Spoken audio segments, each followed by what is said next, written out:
Tuvāko 7 gadu laikā Eiropas valstīm strauji jāsamazina kaitīgo siltumnīcas efekta gāzu emisijas atmosfērā. Latvija to plāno darīt, izcērtot vecus mežus un to vietā stādot jaunus mežus. Ko tu par to domā?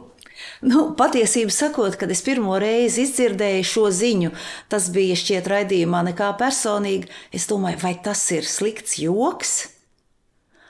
Izrādās, ka nē. Izrādās, ka pašreizējā klimata un enerģētikas ministrija kā vienu no centrālajiem jautājumiem, lai sasniegtu klimata mērķus, izvirza vecu mežu izciršanu. Es līdz šim biju uzsvērusi un domājusi, ka mums ir ļoti rūpīgi jāpārdomā izmeši, kas veidojas transportā, ēku eksploatācijā, lauksaimnieciskajā ražošanā, un tur jāvirza gan līdzekļi, gan arī mūsu pūles, lai mazinātu izmešus, lai sasniegtu klimata mērķus. Izrādās nē.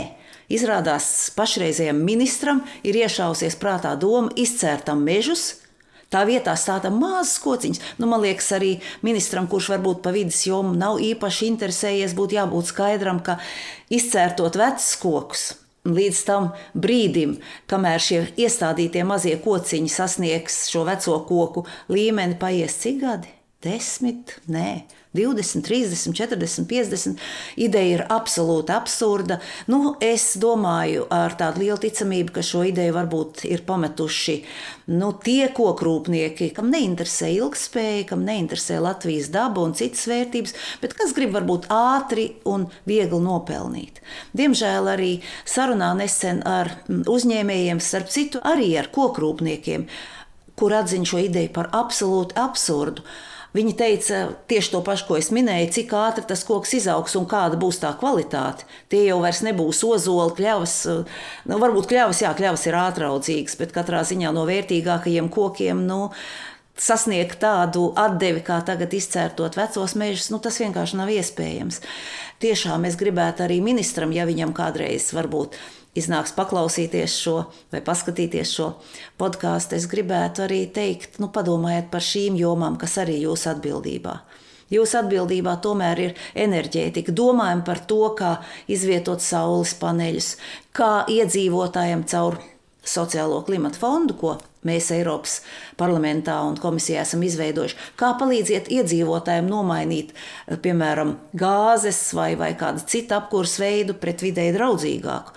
Tam ir paredzēti pat atbalsta līdzekļi grantu veidā. Padomājiet par to, kā nevis atbalstīt dārgu elektroauto iegādi, bet par to, kā lauku iedzīvotājiem, kas dažkārt brauc ar 30 gadu vecām mašīnām un tiešām veido lielus izmešus, kā tiem palīdzēt, kā attīstīt sabiedrisko transportu.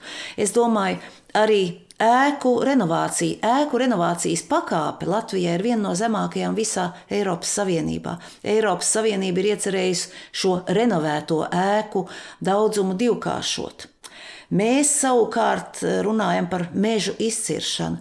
Es gribētu arī vēl par ēkām pieminēt to, ka ir iedzīvotājiem tagad arvien vairāk iespējas gan uzzināt par to, kā praktiski izdarīt, gan saņemt arī aizdevumus. Tas taču būtu tik vienkārši cilvēkiem saprast, kāpēc tas ir labi. Jā, izmaksas palielinātos tajā brīdī, bet vēlāk rēķini būtu mazāki. Iedzīvotājiem būtu patīkamāka vide, lielāks komforts, apkārt vidē, kur tu dzīvo, tas noteikti ir jāņem vērā. Bet atgriežoties pie šīs absurdās idejas par mežu izciršanu, vecajam mežam ir arī citas funkcijas. Ne tikai nodrošināt varbūt kādu kompāniju labklājību, bet arī tas ir galu galā arī tāds dabisks rezervuārs. Tie ir augi, tie ir putni, tie ir dzīvnieki, kur dzīvo noteiktajā vidē.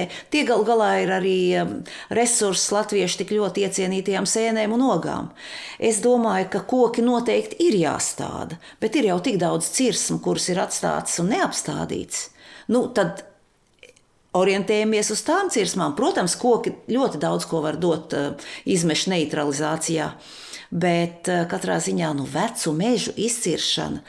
Es vēlreiz arī gribētu pievērst uzmanību tam, ka jā, vecie meži ir jākopj, un mums jāredz, kuri koki tur ir cērtami, kuri zāģējami, un tā ir pavisam cita lieta.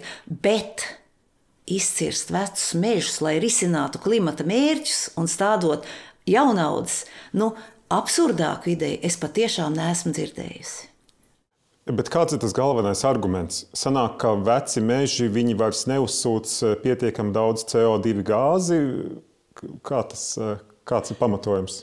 Jā, tas liekas tik absurdi. Man liekas, ka lieli koki arī tāpat ražo skābekli, kas neutralizē izmešus. Kāpēc maza priedīte vai maza eglīte to varētu ražot vairāk, to es patiešām nesaprotu. Šis jautājums man nav skaidrs. Es ceru, ka žurnālisti šo jautājumu uzdos gan atbildīgajam ministram, gan arī tām institūcijām, kuras par to ir atbildīgas. Un varbūt, ka tad šie kungi vai dāmas mūs apgaismos.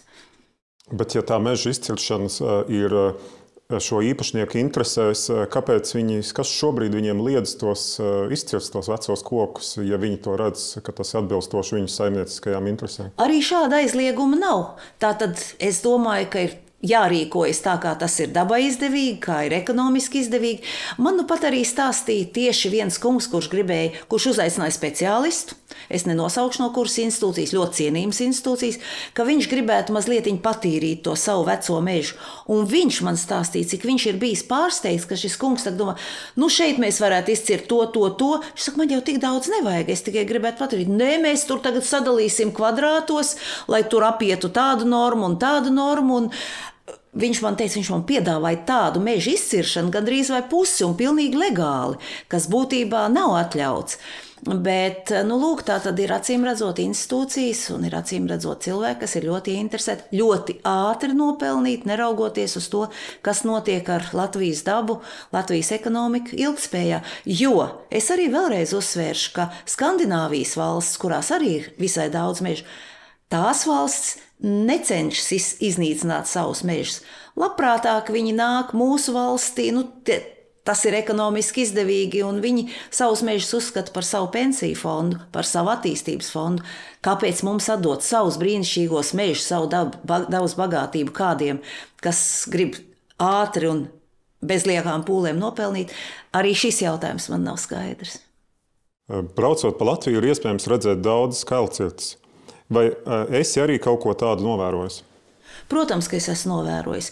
Tās kailcirtes ir vērojams ne tikai braucot pa ceļiem, jo man patīk braukt pa Latvijas baudu, Latvijas dabu un brīnišķīgos mežus, pļavas, ūdeņus. Ļoti labi var redzēt. Un tur es neredzu šīs jaunaudas iestādītās. Tās platības ir brīvas. Ļoti labi arī atlidojot vai aizlidojot uz Briseli, pārlidojot Latvijas mežus arī var redzēt. Pilnīgi tukšs kvadrātus un tādus visai barbariskus izcirtumus arī mežu vidū, ko no ceļa nevar redzēt. Tādu izcirtumu ļoti daudz. Ja kāds man pateiks, ka tie visi jau ir apstādīti ar jauniem kociņiem, kuri jau ir paaugušies līdz tādam gatavības stadijai, kad tos varētu lietot jau skābekļa ražošanai un ņemt nopietni, tad tas būtu ļoti interesanti. Es redzu citu ainu. Paldies par sarunu. Dārgie skatītāji un klausītāji, šo un citas sarunas iespējams noklausīties Ineses Vaidaras sociālo tīklu kontos un platformās YouTube un Spotify.